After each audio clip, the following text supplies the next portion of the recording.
Hashtag Lizzo is over party is trending on Twitter because of her performance with Harry Styles. She looks horrible. She's booming around the stage, just slam. What a disgusting slab of beef. I saw this performance of you and Mr. Harry Styles. It was very racy. You know that Harry Styles loves me. So like an old married couple. Is that what you do? I think people were like, how dare she? This fat acceptance movement and big, beautiful. No, you're obese.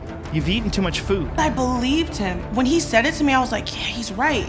So I had all of this like self-loathing and I wasn't eating and I was so upset. The trauma in that small moment has affected me in so many ways. I was crying in the bathroom and I was so unhappy. I would look in the mirror and just be like, I just want to cut my stomach off. Yep. Why can't I just cut it off?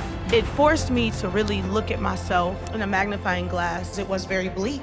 I was like, who the hell do I think I am? And they call it fat phobia. Her weight should not be celebrated, and there isn't enough body positivity in the world that will cure diabetes. I wanted to die.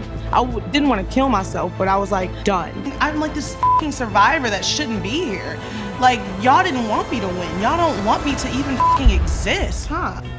I grew up fat. I was always a big girl. There was this one dude, literally from 5th grade to high school, who would call me fat ass every day on the bus. I would get on the bus, she'd be like, what's up, fat ass? But for me, like, that was hurtful. The most popular guy in school, basketball player, is calling me fat ass, and like it's funny to other people. And I would have the worst attitude because if I look mad, you know, maybe people will believe something's wrong and they won't bother me about it. He created this like warped self-image. And I feel like my problems with myself or my problems with people will resolve on their own if I just hold it in.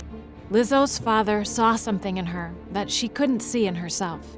My dad dreamed about my name before I was born. He would be like, you're gonna sing and you're gonna play the flute. And I was like, but I don't know how to sing. He's like, you're gonna sing anyway. He wanted us to be successful. So whatever it was, he would like push you to do it. With her dad's support, Lizzo started to perform, but she was still painfully insecure.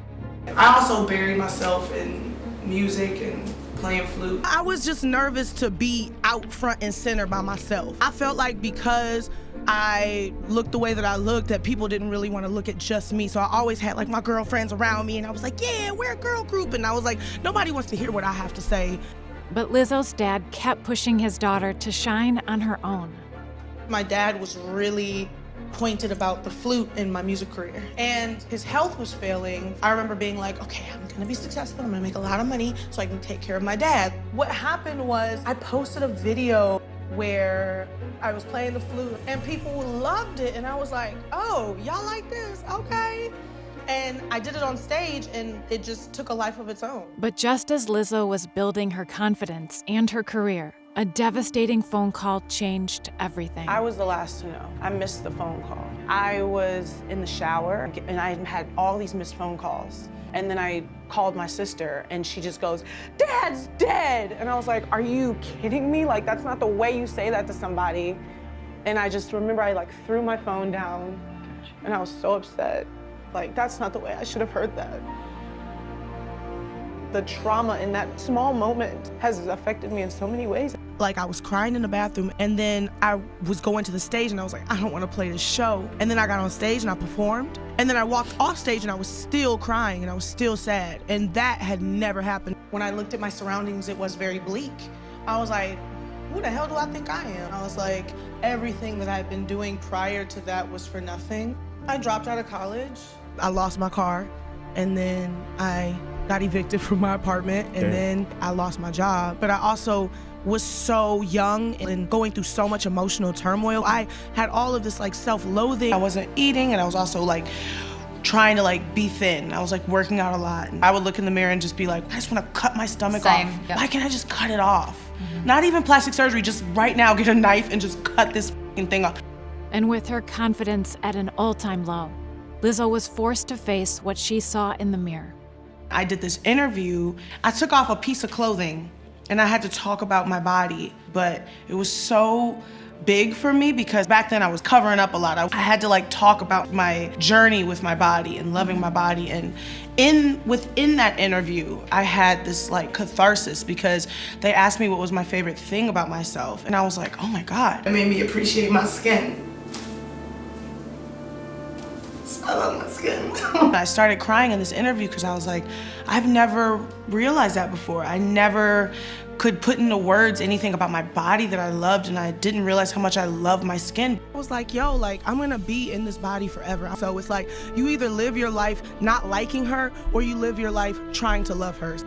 So Lizzo started making positive changes. Change is painful, and I think you have to sign yourself up for that. So I looked up and I was like, I'm in a band, I'm playing music, but I don't have a car, I don't have a house, and I don't have a job. And I was like, okay, what do I do? So I was sleeping on my drummer's floor, and I slept at the studio that my band would rehearse at. I had spent 1.5 years of my life showering at 24 Hour Fitness and, you know, living like that. I'm not an overnight success story. I'm definitely like a grind until I get where I'm going. And when she finally embraced herself, something magical happened. I've looked the same way I've looked my entire life, but it wasn't until I started saying, you are beautiful, you can do anything, that the whole world started saying that to me. Lizzo is sitting pretty at the top. The show-stopping artist just scored her first #1. But as her fans grew, so did her haters. Hashtag Lizzo is over party is trending on Twitter because of her performance with Harry Styles. She looks horrible. Her like gyrating and shaking on stage, like starting an earthquake basically. Except this time, Lizzo was confident enough to handle it. Don't worry about it, me and Harry Styles, we good. That's my friend. And it may come as a surprise to some of y'all that I'm not working out to have your ideal body type. I'm working out to have my ideal body type. Because Lizzo is finally the confident star her father always knew she could be. I definitely always wanted my father to be around to see all of this. I hope that he's proud, and my whole life will be dedicated to making my dad proud.